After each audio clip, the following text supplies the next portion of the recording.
नमस्कार मित्रहो, प्रिवियस लेक्चरमध्ये आपण अल्कोहोलच्या केमिकल प्रॉपर्टी आपण डिस्कस करत होतो आणि त्या केमिकल प्रॉपर्टीमध्ये आपण alcohols can show the chemical property bye involving the OH bond असं आपण डिस्कशन करत होता। त्याच्यामध्ये मी तुम्हाला एस्टरिफिकेशन ही फार इम्पॉर्टंट रिॲक्शन मी तुम्हाला विथ मेकॅनिझम मी सांगितलेली आहे। नेक्स्ट आपण एखाद्या अल्कोहोलची रिॲक्शन आपण जर एखाद्या अल्काईनसोबत जर आपण केलात तर स्पेशली आपण ॲसिटिलिनसोबत जर आपण केला तर त्यामध्ये आपण मिथायलाल किंवा एखादा इथायलाल आपल्याला मिळत असतो असं आपण काल बघितलात।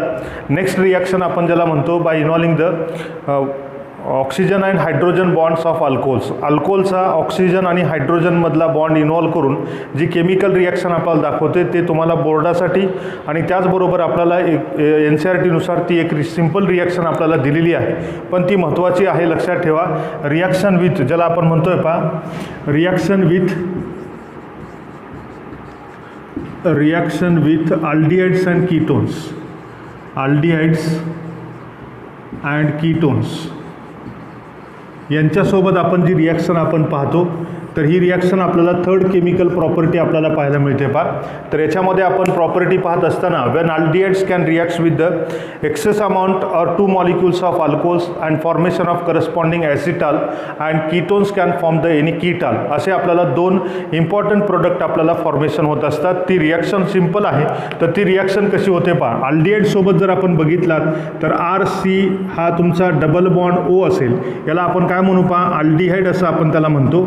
तर हा जो अल्डिहाइड असेल तर या अल्डिहाइडसोबत आपण काय करता 2 मॉलिक्युल्स ऑफ अल्कोहोल, जर आपण एखादा 2 मॉलिक्युल्स ऑफ अल्कोहोल आपण घेतला असाल तर ही रिॲक्शन आपल्याला कशी होते ते तुम्हाला माहीत असावं।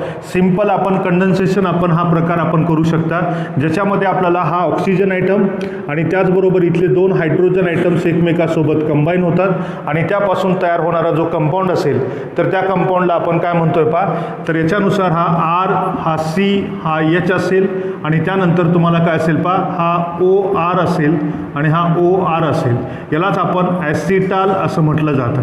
हा काय असेल तुम्हाला ॲसिटाल प्रोडक्ट आपल्याला पाहायला मिळतो आणि या ॲसिटालसोबत जर आपण बघितलात तर या ॲसिटालपासून तयार होणारा जो प्रोडक्ट असेल तर त्यामध्ये आपण सांगत असताना पहा, हा ॲसिटाल प्रोडक्टच्या अगोदर तुम्हाला हेमी ॲसिटाल असा एक आपल्याला प्रोडक्ट आपल्याला पाहायला मिळत असतो आणि तो हेमी ॲसिटाल म्हणजेच काय असेल, RC हा H असेल, हा OH असेल आणि त्यानंतर OR असेल, याला आपण हेमी ॲसिटाल असं म्हणतो, हेमी ॲसिटाल। तर अशा पद्धतीने आपल्याला हे हेमी ॲसिटाल हा प्रोडक्ट आपल्याला फॉर्मेशन इंटरमिडिएट आपल्याला मिळतो in between the acetal and alcohol, यांच्यामध्ये आपल्याला असा एक प्रोडक्ट आपल्याला मिळत असतो। याच्यावर तुम्हाला MSCTला आणि तुमच्या बोर्डाच्या वेळेस तुम्हाला एक्झाम्पल विचारलं होतं की हा इंटरमिडिएट कोणता मिळतो, तर तो हेमी ॲसिटाल आपल्याला मिळत असतो, असे आपण त्या ठिकाणी लक्षात ठेवा। त्यानुसार आपण एखाद्या कीटोनसोबत आपण रिॲक्शन करत असाल तर त्यावेळेस आपल्याला काय तयार होतो, तर कीटाल आपल्याला फॉर्मेशन होतो आणि त्याचा इंटरमिडिएट म्हटला तर त्याच्यामध्ये आपल्याला हेमी कीटाल असा एक प्रोडक्ट आपल्याला मिळत असतो। अशी सिंपल रिॲक्शन आपण डिस्कशन करू पहा। तर हा हेमी ॲसिटाल समजतो तुम्हाला। त्यानंतर आपण नेक्स्ट आपण बघतो, जर आपण एखाद्या एक एक्झाम्पल म्हणून आपण जर पाहिला ज्याच्यामध्ये आपण पाहतो हा तुमचा CH3CH हा डबल बॉन्ड O, याला आपण काय म्हणतो पहा, इथॅनल म्हणा किंवा याला आपण ॲसिटाल्डिहाइड असं म्हणतो। याच्यासोबत जर आपण एखादा 2 मॉलिक्युल्स ऑफ मिथॅनॉल यांची जर आपण रिॲक्शन आपण केला तर त्यावेळेस आपल्याला मिळणारा जो प्रोडक्ट असेल तर तो काय होईल, इथून तुम्हाला हा वॉटर मॉलिक्यूल आपल्याला बाहेर पडतो आणि वॉटर मॉलिक्यूल बाहेर पडल्यामुळे या कार्बनच्या 2 व्हॅलन्सीज रिकाम्या होतात आणि तयार होणारा जो प्रोडक्ट असेल तर तो असेल CH3, हा C हा तुमचा H असेल आणि त्यानंतर हा OCH3 हा OCH3 आपण त्याला म्हणतो, याला आपण ॲसिटाल असं आपण त्याला म्हणतो। तर हे तुम्हाला तयार होणारे जे कंपाऊंड्स असतील तर याला आपण ॲसिटाल असं आपण त्याला म्हणतो, तर किंवा त्याला आपण ॲसिटाल्डिहाइड ॲसिटाल असे आपण त्यांना म्हणतो। तर हा प्रोडक्ट आपल्याला फॉर्मेशन होईल। तसंच आपण जर एखादा कीटोन बघितलात, कीटोनचं एक्झाम्पल पाहत असताना हा CH3C हा CH3 हा डबल बॉन्ड O असेल, याला आपण ॲसिटोन म्हणतो। या ॲसिटोनसोबत जर आपण 2 मॉलिक्युल्स आपण एखादा मिथॅनॉलचे आपण घेतलात तर हे 2 मॉलिक्युल्स ऑफ मिथॅनॉल यांच्यासोबत पुन्हा सेम रिॲक्शन आपल्याला घडत असते आणि ती सेम रिॲक्शन घडल्यानंतर तुम्हाला जो प्रोडक्ट आपल्याला मिळतो तर त्याला आपण कीटाल असं म्हणतो। हा CH3 हा C असेल, त्यानंतर हा CH3 हा OCH3 आणि त्यानंतर OCH3 असेल, याला आपण कीटाल असं म्हटलं जातं. तर असे प्रोडक्ट आपल्याला या अल्डिहाइड्स आणि कीटोनसोबत जर आपण एखाद्या अल्कोहलची रिॲक्शन केला तर असे प्रोडक्ट आपल्याला तयार होत असतात. अशी एक सिंपल रिॲक्शन तुम्हाला दिलेली आहे. तर हे दोन लक्षात राहतील तुम्हाला, ॲसिटाल आणि कीटाल ही एक रिॲक्शन आपल्याला कधी होत असते याच्यावर आपल्याला माहिती असेल. पहा त्यानंतर पहा नेक्स्ट रिॲक्शन आपण पाहणार आहात, ज्याच्यामध्ये आपण पाहतोय पहा ती इम्पॉर्टंट. आपण हे ज्या रिॲक्शन आहेत तर या सर्व रिॲक्शन्स आपण काय पाहतोय तर ऑक्सिजन आणि हायड्रोजन याच्यातला बॉन्ड इन्व्हॉल्व करून अल्कोहोल्स आपल्याला अशा प्रकारची रिॲक्शन दाखवतो. त्यानंतर मी तुम्हाला ग्रिग्नार्ड रिएजंट शिकवत असताना सांगितलेलं पहा आणखीन एक रिॲक्शन आपण असं म्हणतो, त्याला आपण झेवर्स्की रिॲक्शन असं आपण त्याला म्हणतो. तर त्या रिॲक्शनमध्ये आपल्याला फक्त ॲसिडिक हायड्रोजन ॲटम डिटेक्ट करण्यासाठी आपण त्याचा उपयोग करतो पहा. म्हणून आपण Grignard reagents and alcohol reaction with Grignard reagent, Grignard reagent सोबत आपल्याला कशी रिॲक्शन होते याबद्दल आपल्याला माहिती असावी. तर ग्रिग्नार्ड रिएजंट म्हटलात की आपल्याला माहिती आहे पहा हा RMgX आपण त्याला म्हणतो. याच्यासोबत आपण रिॲक्शन कुणाची करणार, एखाद्या अल्कोहोलची. अल्कोहोल म्हटलात तर हा तुमचा OR असेल किंवा याला आपण R' असं आपण त्याला म्हणू. याच्यासोबत जर आपण रिॲक्शन करत असाल तर इन प्रेझन्स तुमचा काय असेल पहा हा ड्राय इथर आपल्याला प्रेझन्स असेल.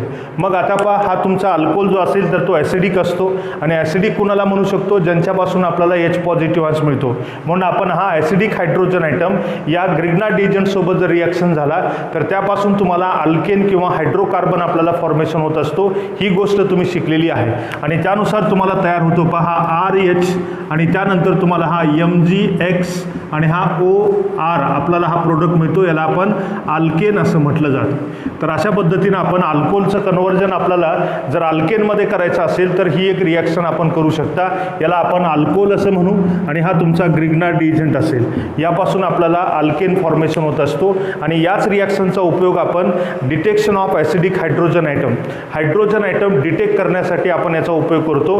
म्हणजेच इथला अल्कोहोल हा ॲसिडिक हायड्रोजन ॲटम कंटेनिंग आहे का नाही किंवा किती एखाद्या मॉलिक्युल्समध्ये हायड्रोजन ॲसिडिक आहेत हे आयडेंटिफाय करण्यासाठी या रिॲक्शनचा आपण उपयोग करत असतो. नेक्स्ट एक्झाम्पल बघा, जर आपण एक्झाम्पल घेतलात हा CH3 हा CH2 हा MgBr आपण घेतलात, यांच्यासोबत जर आपण एखादा मिथिल अल्कोहोल आपण घेतलात, हा तुमचा मिथिल अल्कोहोल असेल तर याच्यासोबत आपण रिॲक्शन करत असताना इन प्रेझन्स आपण ड्राय इथर ठेवलात तर त्यापासून तुम्हाला काय होईल पहा हा MgBr आणि त्याचबरोबर हा OCH3 हा अल्कॉक्सी ग्रुप या मॅग्नेशियमला जोडला जातो, हा हायड्रोजन ॲटम या कार्बन ॲटमला जोडला जातो आणि तयार होणारा प्रोडक्ट जो असेल तर CH3 हा CH3 प्लस हा Mg आणि त्यानंतर हा तुमचा Br आणि हा OCH3 यालाच आपण इथेन असं म्हटलं जातं. तर अशा पद्धतीनं आपण हा ॲसिडिक हायड्रोजन ॲटम देणारा हा तुमचा अल्कोहोल असतो, हे आपण या रिॲक्शनच्या आधारावर आपण प्रूव्ह करू शकता. अल्कोहोलच नाही तर एखादा फिनॉल असेल किंवा एखादा तुमचा अमाइन असेल किंवा एखादा ॲसिटिलिन असेल, यांच्यासोबत जर आपण ग्रिग्नार्ड रिएजंटची रिॲक्शन केला तर त्यापासून तुम्हाला अल्केन आपल्याला फॉर्मेशन होत असतो. जसं आपण एखादा हा CH3 हा MgBr आपण घेतलात आणि याच्यासोबत जर फिनॉलची आपण रिॲक्शन केलात, हा तुमचा काय असेल पहा फिनॉल आपण त्याला म्हणतो. या फिनॉल सोबत घेतला तर इन प्रेझन्स तुमचा ड्राय इथर असेल तर फिनॉलचा ॲसिडिक हायड्रोजन ॲटम याला जोडला जातो आणि तयार होतो तुमचा काय CH4 आणि प्लस हा तुमचा काय असेल पहा हा O, त्यानंतर तुमचा हा Mg आणि हा Br आपल्याला मिळेल तर यालाच आपण काय म्हणतोय पहा मिथेन आपल्याला फॉर्मेशन होतो. तर अशा पद्धतीनं आपल्याला काय होईल पहा एखादा ॲसिडिक हायड्रोजन प्रोड्यूस करणारा जो कोणता ऑर्गॅनिक कंपाऊंड असेल त्यांच्यासोबत जर आपण ग्रिग्नार्ड रिएजंटची रिॲक्शन केला तर त्यापासून तयार होणारा जो प्रोडक्ट असेल तर तो अल्केन असतो, हायड्रोकार्बन असतो, हे आपण लक्षात ठेवायचं आहे. लक्षात राहील. आता पहा नेक्स्ट ही आपण रिॲक्शन विथ ग्रिग्नार्ड रिएजंट आपण पाहिलात. नेक्स्ट रिॲक्शन आपण पाहणार आहात आणि त्या रिॲक्शन जे असतील तर त्या रिॲक्शन आपल्या ह्या कार्बन ऑक्सिजन बॉन्ड आपण इन्व्हॉल्व करून आपल्याला त्या रिॲक्शन घडत असतात. तर आता बघा ती रिॲक्शन आपण कशी होते त्याबद्दल आपण चर्चा करणार आहात पहा. तर नेक्स्ट रिॲक्शन आपण पाहू पहा इन्व्हॉल्विंग CO बॉन्ड, हा आत्तापर्यंत आपण जेवढ्या रिॲक्शन पाहिलात तर OH बॉन्ड इन्व्हॉल्व करून बघितलात. आता ज्या रिॲक्शन आपण पाहणार आहात तर CO बॉन्ड इन्व्हॉल्व करून आपल्याला काय रिॲक्शन घडते याच्यावर आपण चर्चा करू. पहा, तर CO बॉन्ड इन्व्हॉल्व करतो म्हणजेच आपल्याला पहा ऑक्सिजन ॲटम हा मोर इलेक्ट्रोनिगेटिव्ह असतो, म्हणजे तो निगेटिव्हच्या फॉर्ममध्ये निघून जाणार आहे आणि कार्बन ॲटमवर आपल्याला पॉझिटिव्ह चार्ज येणार आहे आणि यावरूनच आपल्याला कार्बोकॅटायन हा तुमचा इंटरमिडिएट आपल्याला बनतो. ही पण गोष्ट आपण लक्षात ठेवायची आणि याच रिॲक्शनला आपण न्यूक्लियोफिलिक सबस्टिट्यूशन रिॲक्शन आपण त्याला म्हणू शकता. त्याचबरोबर आपण याला इलिमिनेशन E2 रिॲक्शन मेकॅनिझम असे आपण त्यांना म्हणू शकतो. या दोन रिॲक्शन आपल्याला याच्यामध्ये जास्त महत्त्वाच्या असतील. पहा, तर सुरुवातीला आपण इलिमिनेशन रिॲक्शनपैकी जी रिॲक्शन तुम्ही शिकलात ज्याला आपण म्हणतोय पहा डिहायड्रेशन ऑफ अल्कोहोल. अल्कोहोलचं आपल्याला डिहायड्रेशन आपल्याला पाहायचं आहे. तर डिहायड्रेशन होत असताना आपण काय काय गोष्टी करणार आहात ते आपल्याला माहीत असो. पहा, when any alcohols which undergo the dehydration in presence of concentrated H2SO4 at 433 to 443 Kelvin temperature to form the corresponding alkene. या रिॲक्शनकडे थोडं बारकाईने लक्ष द्यायचं आहे. टेम्परेचर बदललात की त्यावेळेस तुम्हाला प्रोडक्ट पण बदलत असतो. त्यासाठी टेम्परेचर डिपेंडंट आणि त्याचबरोबर आपण रिॲक्टिव्हिटी ऑफ अल्किल हलाइड्स अल्कोहोल्स याच्यावर पण डिपेंड आहे आणि त्यामुळे आपण सुरुवात करत असताना पहा जर अल्कोहोल्समध्ये आपण काय पाहतो, जर एखादा आपण R हा तुमचा CH2 हा CH2 आणि हा तुमचा OH ग्रुप असेल, याला आपण प्रायमरी अल्कोहोल असं म्हणतो. या प्रायमरी अल्कोहोलचं डिहायड्रेशन करण्यासाठी कॉन्सन्ट्रेटेड H2SO4 हा जर आपण डिहायड्रेटिंग एजंट्स घेतलात किंवा त्याच्याऐवजी आपण एखादा H3PO4 पण आपण उपयोगात आणू शकतो. कोणताही ॲसिड हा तुम्हाला काय असेल पहा डिहायड्रेटिंग एजंट्स म्हणून आपल्याला काम करतो किंवा सिम्पल तुम्हाला काय लिहिलं जाईल H पॉझिटिव्ह आपल्याला लिहिलं जाईल. तर त्यावेळेस आपल्याला त्या रिॲक्शनला डिहायड्रेशन म्हणता येईल.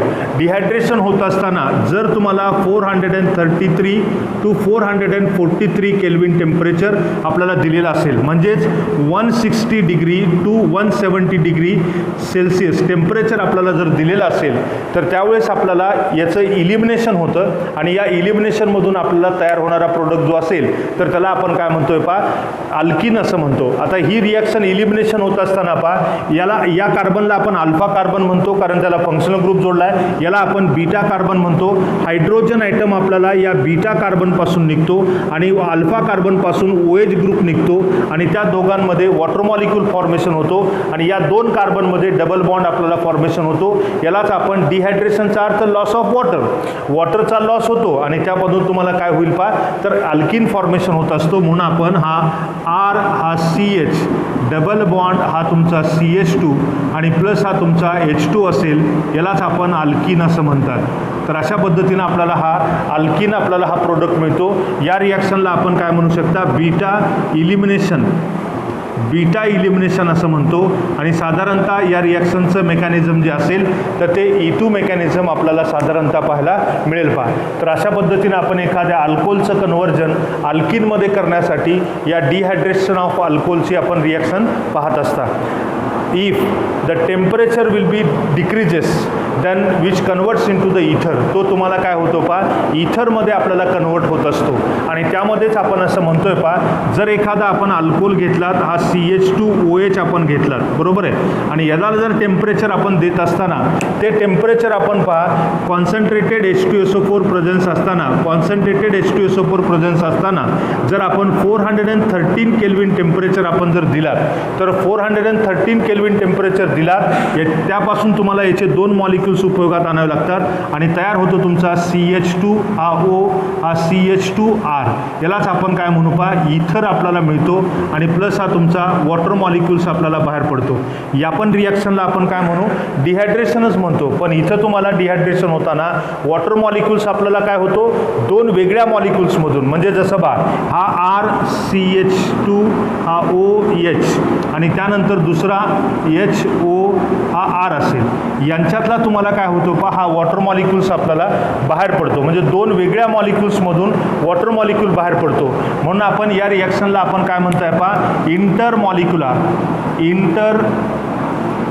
मॉलिक्युलर डिहायड्रेशन असं म्हणतो. इंटरमॉलिक्युलर डिहायड्रेशन म्हणतात. पण या रिॲक्शनला आपण काय म्हणू, एकाच मॉलिक्युल्समधून वॉटर मॉलिक्यूल बाहेर चालला आहे, म्हणजे या रिॲक्शनला आपण काय म्हणतोय पहा, इंट्रामॉलिक्युलर. याला काय म्हणतो, इंट्रामॉलिक्युलर डिहायड्रेशन. असे दोन पद्धतीचं डिहायड्रेशन आपल्याला टेम्परेचरवर डिपेंड असतं, हे आपण लक्षात ठेवायचं आहे. म्हणून टेम्परेचर डिपेंडंट रिॲक्शन असेल तर या पद्धतीनं आपल्याला ही रिॲक्शन पाहता येईल. बरोबर आहे. त्याचबरोबर ह्या ज्या रिॲक्शन होतात तर लिक्विड स्टेटमध्ये होतात, म्हणजे त्याला आपण लिक्विड फेज रिॲक्शन असं आपण त्याला म्हणू. हे लिक्विड फेजमध्ये आपल्याला अशा टेम्परेचरला असे दोन वेगळे प्रोडक्ट आपल्याला पाहायला मिळतात. पहा, लक्षात राहील. मग आता पहा, मोस्ट ऑफ द टाइम्स आपण याच रिॲक्शनचा आपण जास्त उपयोग करतो. हे टेम्परेचर एक्झॅक्टली आपल्याला 413 केल्विन टेम्परेचर घेतला तरच तुम्हाला काय बनू शकतो, पहा इथर आपल्याला हा प्रोडक्ट फॉर्मेशन होऊ शकतो. नेक्स्ट आता पहा, याचे जर आपण एक्झाम्पल पाहत गेलात तर त्या एक्झाम्पलमध्ये आपण असंही म्हणू शकता, dehydration of alcohol. Dehydration of alcohol जो असेल तर ही रिॲक्शन आपल्याला टेम्परेचर डिपेंडंट आहे, त्याचबरोबर आपल्याला कॉन्सन्ट्रेशन डिपेंडंट आहे, म्हणजे कॉन्सन्ट्रेशन ऑफ H2SO4 याच्यावर पण तो डिपेंड आहे.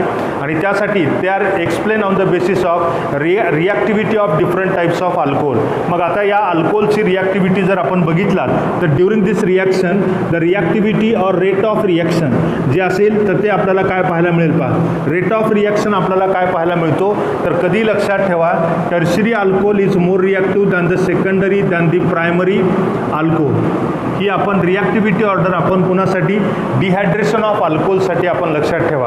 आणि याची रिॲक्टिव्हिटी ग्रेटर असते कुणापेक्षा, प्रायमरीपेक्षा. आणि म्हणून primary alcohols can undergo the dehydration by using the 95% concentrated H2SO4 and formation of alkene. आणि त्यापासून तुम्हाला अल्किन फॉर्मेशन होत असतो. म्हणून आपण असं म्हणताय, पहा प्रायमरी अल्कोहोल जर आपण घेतलात, प्रायमरी अल्कोहोल, तर याच्यामध्ये आपण एक एक्झाम्पल घेत असताना हा तुमचा CH3, हा CH2 आणि हा OH असेल, याला आपण इथेनॉल म्हणू. याच्यासोबत आपल्याला 95% कॉन्सन्ट्रेटेड H2SO4 आपण उपयोगात आणतो. आणि त्यावेळेस आपल्याला 433 to 443 केल्विन टेम्परेचर आपल्याला रिक्वायर्ड असेल. डिहायड्रेशन, इंट्रामॉलिक्युलर डिहायड्रेशन, या टेम्परेचरला इंट्रामॉलिक्युलर डिहायड्रेशन घडतं, ही गोष्ट लक्षात ठेवा. आणि त्यापासून तुम्हाला तयार होतो CH2 double bond CH2 + H2 आपल्याला फॉर्मेशन होतो. याला आपण काय म्हणू, पहा डिहायड्रेशन असं म्हटलं जातं. तसंच जर आपण एखादा सेकंडरी अल्कोहोल आपण घेतलात, सेकंडरी अल्कोहोलबद्दल आपण काय म्हणतोय, पहा when secondary alcohols can show the greater reactivity than the primary alcohol. Primary अल्कोहोलपेक्षा आपल्याला तो मोर रिॲक्टिव्हिटी दाखवतो. म्हणून जर आपण बघितला तर हा CH3, हा CH, हा OH आणि हा CH3 असेल, याच्यासोबत आपल्याला 65% कॉन्सन्ट्रेटेड H2SO4 आपल्याला रिक्वायर्ड असेल when this reactions are maintain at 433 to 443 Kelvin temperature. तर त्यावेळेस आपल्याला काय फॉर्मेशन होऊ शकतो, पहा तर डिहायड्रेशन, इथून OH ग्रुप आणि इथून हायड्रोजन आयटम, मग काय तयार होईल, हा CH3 CH double bond CH2 आणि प्लस हा तुमचा काय होईल, पहा H2 आपल्याला बाहेर पडतो. यालाच आपण काय म्हणू, पहा डिहायड्रेशन ऑफ सेकंडरी अल्कोहोल. इथं तुम्हाला कॉन्सन्ट्रेशन कमी झालं कारण याची रिॲक्टिव्हिटी याच्यापेक्षा ग्रेटर आहे. आता बघा टर्शरीमध्ये तर फार इंटरेस्टिंग आपण म्हणतो, तर टर्शरी अल्कोहोल असं जर आपण बघितलात तर टर्शरी अल्कोहोलमध्ये आपण एक्झाम्पल घेत असताना हा CH3 CH3, हा OH आणि त्यानंतर हा CH3 असेल. टर्शरी ब्युटिल अल्कोहोल आपण त्याला म्हणू. याच्यासोबत आपल्याला फक्त 25% कॉन्सन्ट्रेटेड H2SO4 रिक्वायर्ड असेल. आणि त्यासाठी आपण 433 to 443 केल्विन टेम्परेचर आपल्याला रिक्वायर्ड असेल. या कार्बनला आपण अल्फा म्हणता, याला बीटा म्हणतो. आणि इथं तुम्हाला बीटा कार्बन आयटम सिमेट्रिकल पाहायला मिळतात, सारखे पाहायला मिळतात. मी तुम्हाला शिकवलेलं आहे सेटझप रूल आणि हॉफमन रूल, हे 11th मध्ये पण शिकवलेलं आहे मी तुम्हाला. तर त्यानुसार हा बीटा कार्बन आयटम सिमेट्रिकल आहे. त्यामुळे बीटा कार्बनपासून हायड्रोजन, अल्फा कार्बनपासून OH आणि त्यापासून तुम्हाला तयार होतो CH3, हा CH3, हा डबल बॉन्ड CH2 आणि प्लस हा तुमचा H2 आपल्याला फॉर्मेशन होतो. तर असे अल्किन्स आपल्याला फॉर्मेशन करण्यासाठी या डिहायड्रेशन ऑफ अल्कोहोलचा आपण उपयोग करत असतो. अशी गोष्ट आपण लक्षात ठेवा, लक्षात राहील.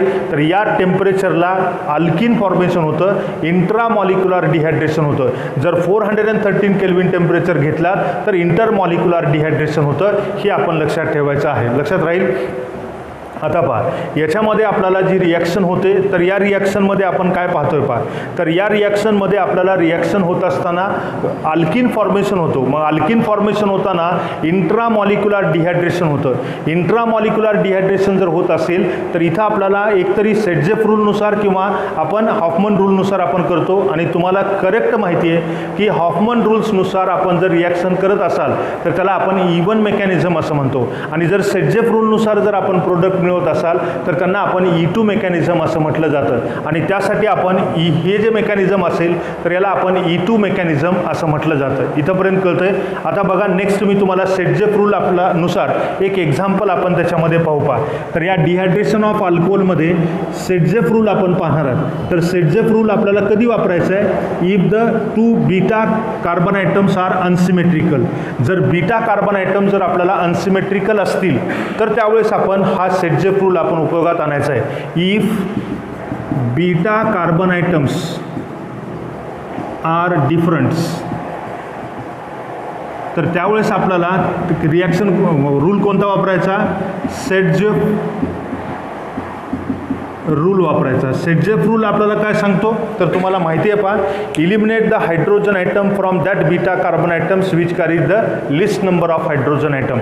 म्हणजे ज्या एखाद्या अल्कोहोलच्या 2 बीटा कार्बनपैकी ज्या बीटा कार्बनसोबत कमीत कमी हायड्रोजनची संख्या असते त्याच हायड्रोजनला इलिमिनेट करून मिळणारा जो प्रोडक्ट असेल तर तो मेजर प्रोडक्ट असतो असं आपल्याला सेटजेफनं सांगितलेलं आहे. म्हणून आपण याचं जर तुम्हाला टू इलिमिनेट हायड्रोजन आयटम और बीटा हायड्रोजन आयटम किंवा to eliminate the hydrogen atom from that beta carbon atom which carries least number of hydrogen atoms, यालाच आपण सेटजेफ रूल असं म्हणतो. आता बघा, एक एक्झाम्पल आपण बघू ज्याच्यामध्ये आपण हा तुमचा CH3, हा CH2, हा CH, हा OH आणि हा तुमचा CH3 असेल. बरोबर आहे. याच्यासोबत आपण जर बघितलात इथं कॉन्सन्ट्रेटेड H2SO4 आपण घेतलात आणि त्या ठिकाणी 433 to 443 केल्विन टेम्परेचर असं जर आपण घेतलं असाल तर बघा, आता याच्याकडे आपल्याला 2 बीटा कार्बन आयटम पाहायला मिळतील. एक CH2, दुसरा काय असेल CH3. हे डिफरंट आहेत, अनसिमेट्रिकल आहेत. आणि असे अनसिमेट्रिकल जर बीटा कार्बन आयटम असतील तर त्यावेळेस सेटजेफ रूलनुसार याच्यापासून 2 प्रोडक्ट आपल्याला मिळतात. कोणते 2 प्रोडक्ट मिळतील तर ते 2 प्रोडक्ट हा तुमचा CH3, हा CH2, CH double bond CH2, याला आपण काय म्हणू पहा, ब्यूट, याला आपण 1ENE असं म्हटलं जातं. दुसरा प्रोडक्ट काय मिळू शकतो तुम्हाला तर हा CH3, हा CH डबल बॉन्ड CH आणि हा तुमचा CH3 असेल. यालाच आपण काय म्हणतो, ब्यूट 2ENE. हा 2 ब्युटीन आपल्याला मिळू शकतो. म्हणजे याच्यात इथून जर हायड्रोजन काढलात तर त्यावेळेस तुम्हाला 1 ब्युटीन मिळेल.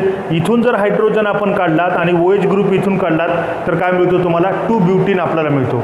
असे 2 वेगळे प्रोडक्ट मिळतात. पण सेटजेफ रूलनुसार मेजर प्रोडक्ट जो असेल तर तो मेजर प्रोडक्ट कोणता असेल, 2 ब्युटीन. कारण काय, कारण beta hydrogen atoms are eliminate from that carbon atoms which carry the least number of hydrogen atom. आणि म्हणून आपण याला काय म्हणायचं आहे पहा, याचा मेजर प्रोडक्ट आपल्याला मिळतो. हे आपल्याला कुठेही पाहायला मिळतं. आता आणखीन एक इंटरेस्टिंग गोष्ट मी तुम्हाला सांगतोय पहा, हे जे मिळणारे प्रोडक्ट आहेत तर हे अल्किन आहेत. आणि अल्किन हा तुम्हाला आयसोमर दाखवतो. आणि तो आयसोमर कोणता तर जॉमेट्रिकल आयसोमर्स दाखवतात. आणि ते जॉमेट्रिकल आयसोमर्स कोणते, सिस आणि ट्रान्स आपण त्यांना म्हणतो. म्हणजेच कार्बन कार्बन डबल बॉन्डच्या भोवती जर आपल्याला सेम साईडला सेम ग्रुप येत असतील तर त्याला आपण सिस म्हणतो. आणि जर अपोजिट साईडला येत असतील तर त्यांना आपण म्हणतो ट्रान्स. मग यापैकी कोणता सिस टू ब्युटीन पण मिळू शकतो आणि ट्रान्स टू ब्युटीन पण आपल्याला मिळू शकतो. कारण हा तर जॉमेट्रिकल आयसोमर्स दाखवू शकत नाही, कारण एका कार्बनला दोन्ही सारखेच आयटम जोडलेले आहेत. त्यामुळे याच्यासोबत आपल्याला ट्रान्स आणि सिस आपल्याला मिळणार नाहीत. मिळतील कुणापासून, 2 ब्युटीनपासून. आणि या 2 ब्युटीनपासून तुम्हाला सिस आणि ट्रान्स मिळतात. त्यावेळेस नीट लक्षात ठेवा, trans isomer is the major product असं आपण लक्षात ठेवा. लक्षात येते. म्हणून आपण कधी आपण लक्षात ठेवत असताना आपण पण 70% जो मिळतो तो ट्रान्स मिळतो आणि त्यानंतर तुम्हाला जो 20% आपल्याला मिळतो किंवा 25 म्हणा किंवा 29% म्हणा तो तुम्हाला सिस मिळतो आणि 1% आपल्याला 1 ब्युटीन आपल्याला मिळत असतो. म्हणून आपण कधी लक्षात ठेवा या रिॲक्शनमध्ये आपल्याला trans but 2-ene is the major product. कधी डिहायड्रेशन होत असताना ट्रान्स प्रोडक्ट जो असेल तर तो काय असेल तुम्हाला मेजर प्रोडक्ट असतो कोणापेक्षा सिसपेक्षा. ही पण गोष्ट आपण लक्षात ठेवण्याचा प्रयत्न करायचा. Very important. याच्यावर तुम्हाला क्वेश्चन नक्की विचारलेला असेल. त्यासाठी ट्रान्स आयसोमर हा तुम्हाला काय असेल पा मेजर प्रोडक्ट असतो. ही गोष्ट आपण लक्षात ठेवायची आहे. ट्रान्स तुमच्या लक्षात येतं हा तुमचा C डबल बॉन्ड C हा CH3 आहे, हा H आहे आणि हा तुमचा हा H असेल आणि हा तुमचा CH3 असेल. याला आपण ट्रान्स असं म्हणतो. बरोबर आहे. सिस म्हटलात की दोन्ही हायड्रोजन एका बाजूला, दोन्ही मिथिल ग्रुप एका बाजूला, त्याला सिस म्हणतो. हा तुमचा मेजर प्रोडक्ट आपल्याला त्याच्यामध्ये सांगता येतो. तर हे आपण डिहायड्रेशन करताना सेटजेफ रूल लक्षात ठेवा. सेटजेफ रूल म्हटलात की आपण E2 मेकॅनिझम म्हणतो. E2 मेकॅनिझम म्हटल्यानंतर आपल्याला मेजर प्रोडक्ट कोणता मिळतो तर तो तुमचा ट्रान्स आयसोमर्स आपल्याला कधीही मेजर प्रोडक्ट असतो. ही आपण गोष्ट लक्षात ठेवायची आहे. लक्षात राहील तुम्हाला. नेक्स्ट बघा. आता पुढे आपण जर गेलात तर याच्यामध्ये आपण सिस आणि ट्रान्समध्ये आपण पुढे जाऊ. या डिहायड्रेशन ऑफ अल्कोहोल्समध्ये आता मेकॅनिझमबद्दल आपण चर्चा करू का. तर हे मेकॅनिझम कसं होतं त्याबद्दल आपण चर्चा करू.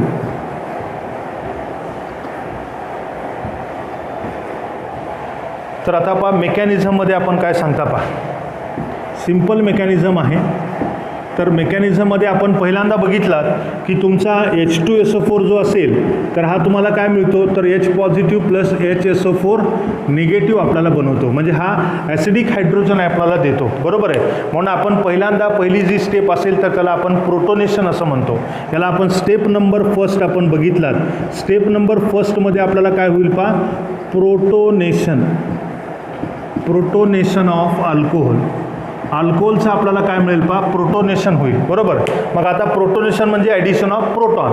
प्रोटॉन कुठं ॲड होतो बघा. जर आपण एखादा हा CH3 हा तुमचा CH2 आणि हा OH आपण घेतला तर हा तुमचा इथॅनॉल आहे. बरोबर आहे.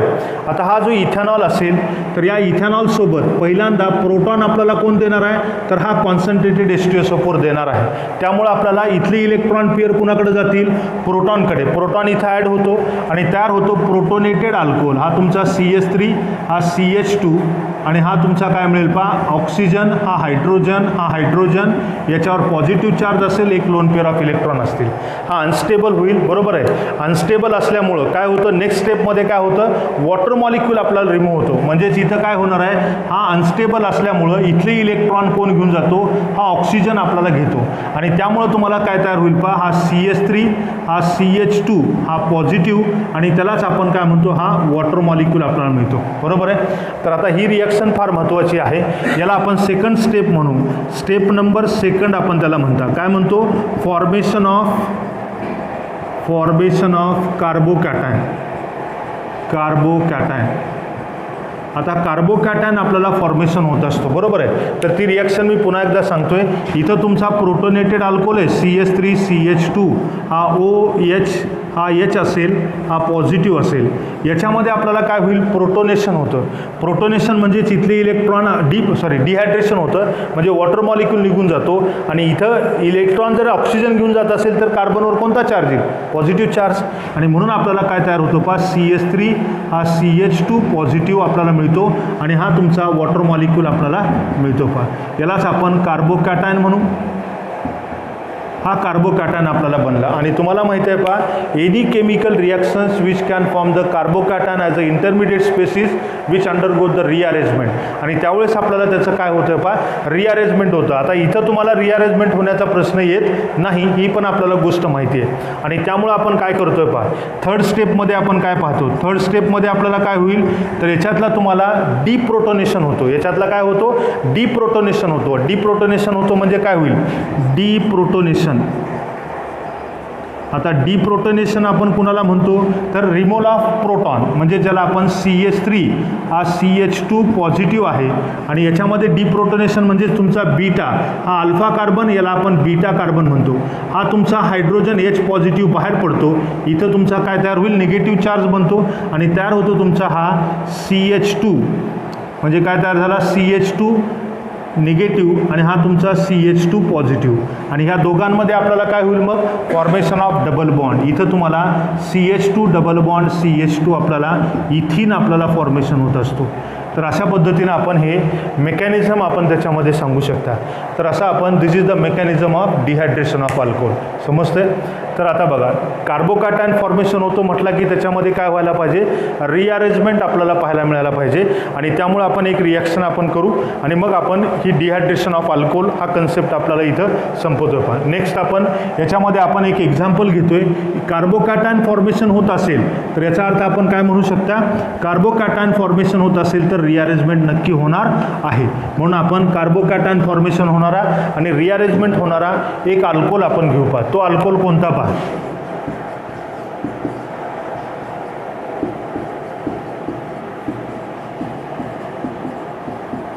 हा तुमचा आयसोब्युटिल अल्कोहोल असेल.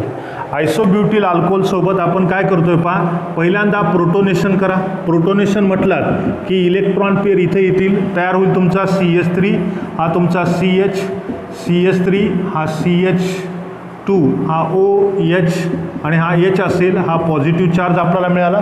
त्यानंतर बघा याचा अनस्टेबिलिटी असेल त्यामुळे आपल्याला इथले इलेक्ट्रॉन याच्याकडे जातील, त्यापासून तुम्हाला काय मिळेल CH3 CH हा CH3 आणि हा तुमचा CH2 पॉझिटिव्ह आणि प्लस हा तुमचा H2 आपल्याला मिळेल.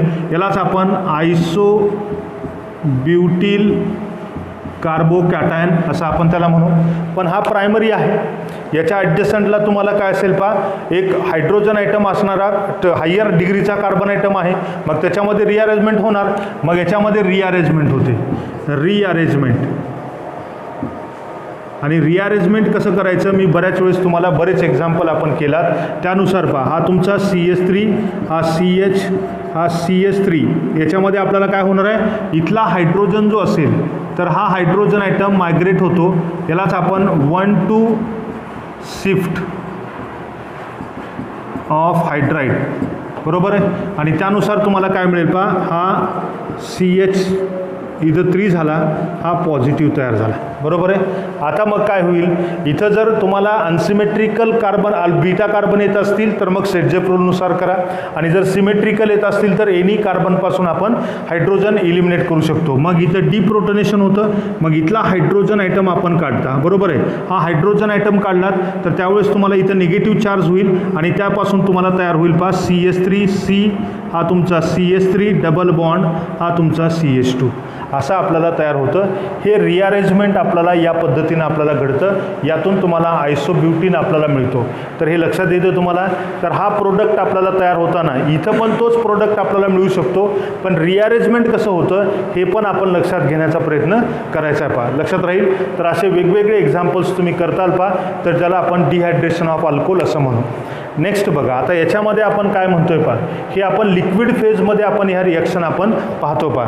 तर लिक्विड फेजमध्ये आपण रिॲक्शन पाहत असताना तुम्ही काही एक्झाम्पल रिअरेंजमेंटचे आपण करण्याचा प्रयत्न तुम्ही करताल पहा. तर ती रिअरेंजमेंट करण्यासाठी आपल्याला वेगवेगळे एक्झाम्पल आपण पाहणार तुम्ही करायचं पहा एक्झाम्पल. तर ते एक्झाम्पल असेल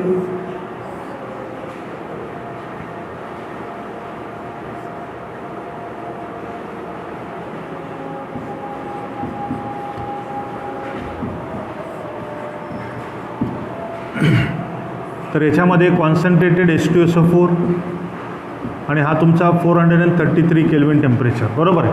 तर हे तुम्हाला एक्झाम्पल करता येईल पहा, तर ते तुम्ही करण्याचा प्रयत्न करताल अशी अपेक्षा करतो.